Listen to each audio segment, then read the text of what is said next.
Ducks on the Waddle by W.M. Cuppernell. Sometimes in life you must go full throttle, but always be on the lookout for ducks on the waddle. This story happened a long time ago, but it is a tale that everyone should know.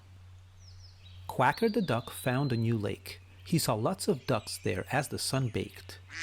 He flew right up to the nearest duck, who had no idea Quacker was bad luck.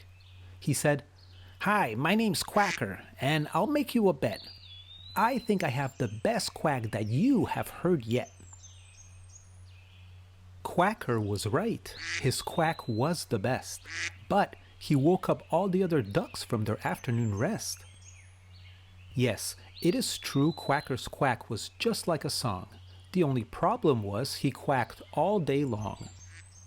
He quacked all day and into the night. He quacked constantly under the bright moonlight.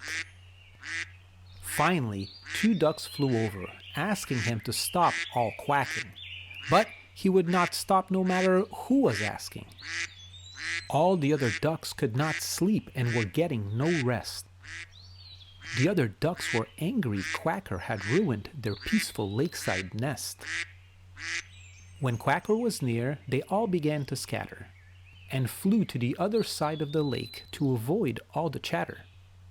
They pleaded with Quacker and gave him a piece of their mind. But Quacker failed to realize he was being unkind. All the ducks were fed up. Their patience was nearing the end. They had a message for Quacker that they needed to send. They began to ignore his singing, but Quacker did not seem to care, even when the other ducks put their heads in the lake or flew into the air. Clearly, Quacker was not learning to quit, so being a kind duck was a deed he could not commit. One summer's night, it became so bad, all the ducks had a secret meeting because they were so mad. They all agreed to give Quacker one last warning, or he would find himself all alone the very next morning.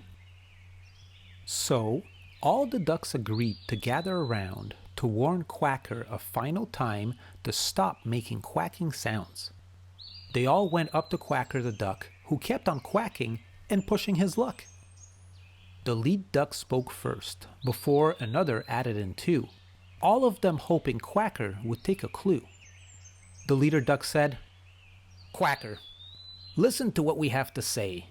If you don't stop the quacking, we are moving away." Did Quacker stop? No, he continued to quack.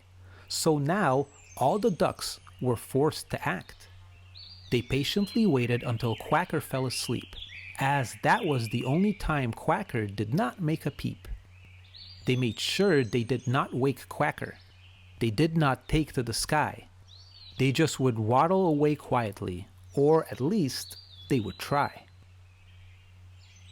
Hundreds of ducks formed up in lines and waddled away from the lake quietly in late nighttime. To a distant lake they all did go. The ducks felt sure this home was one Quacker did not know. When Quacker awoke, there were no other ducks around.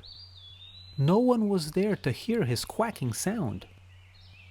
He said to himself, "They all told me to stop quacking, but I didn't care.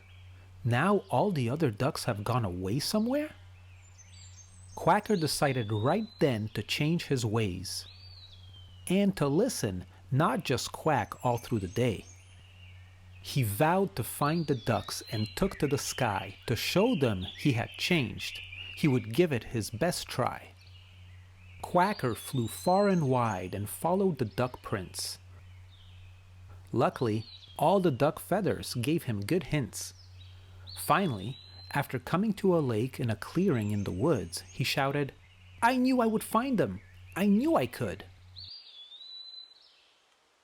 Quacker spotted them all and downward he did sail. Suddenly, a duck saw him, yelled, "Quacker is here!" and all the duck's feathers turned pale. All the ducks were about to fly or waddle away until Quacker said, "Please listen to what I have to say. I'm sorry I quacked too much, and I did not listen at all. But I cannot live without you. My life will be dull." Quacker made a pledge to only quack when it was right, and not just quack all through the night. Quacker kept his word. He listened and gained lots of friends.